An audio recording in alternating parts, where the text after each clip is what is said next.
Can drifting really be done with such a small and cheap RC car? If so, how should we do it? Let me show you this in a few steps. Before we start, I'd like to tell you a bit about my car. The RC car I have is the LD1801 model, produced by the LDRC brand, and it costs around $50. It is rear-wheel drive and equipped with a gyro. This feature helps prevent the car from losing complete control by quickly turning the wheels in the opposite direction when it starts to slip, making it easier to initiate a drift. With some cars, you can adjust the gyro sensitivity from the remote control, while with others, you need to adjust it directly on the gyro module. As you can see here, I can adjust it from the remote on this car. If this RC can do it, then if you have a rear-wheel drive drift car with gyro equipment, you can do it too. Let's get started.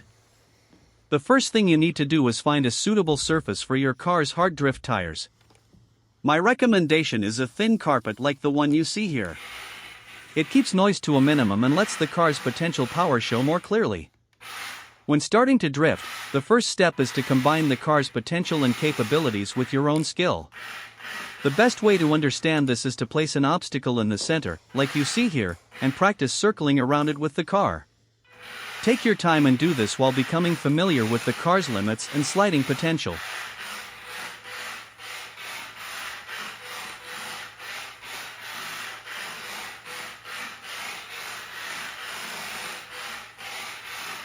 And the next step, we add a second obstacle to the first one. Without stopping, we move the circling maneuver from one obstacle to the next. Move on to the second obstacle whenever you feel ready. In the final step, we perform a single turn around one obstacle and immediately continue drifting around the next.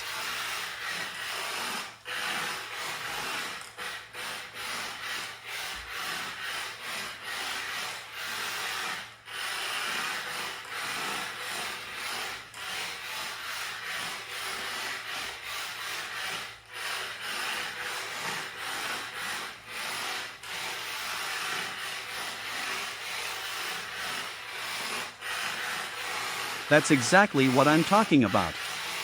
Do one drift and move on to the next obstacle.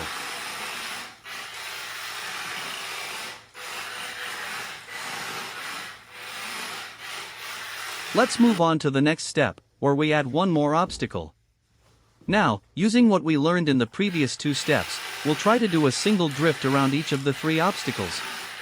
The important thing here is not which obstacle you move to next, but ensuring the car continues to slide seamlessly from one obstacle to the next.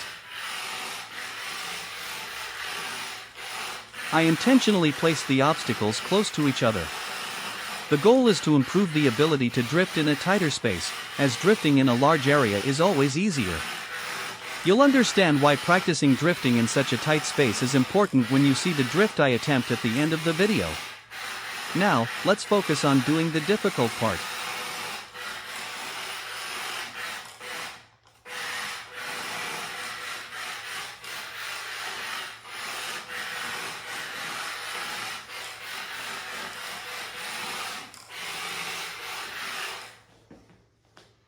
Let's add one more and try drifting around all four obstacles.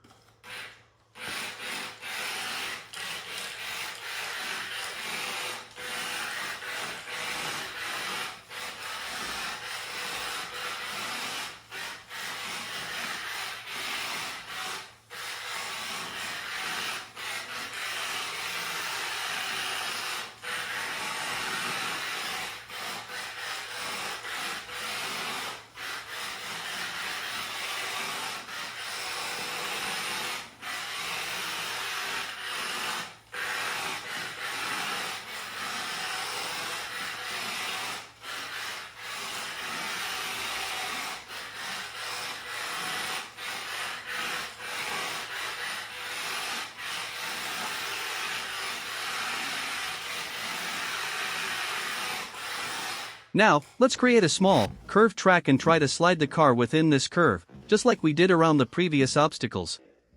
Focus on drifting for as long as possible without hitting the sides.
Now, let's try to keep the car drifting continuously around a large circle.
Finally, let's try drifting within a curve that's almost the same size as the car. If you enjoyed my video, please like it and subscribe to my channel. For any questions, feel free to leave a comment. See you in the next video.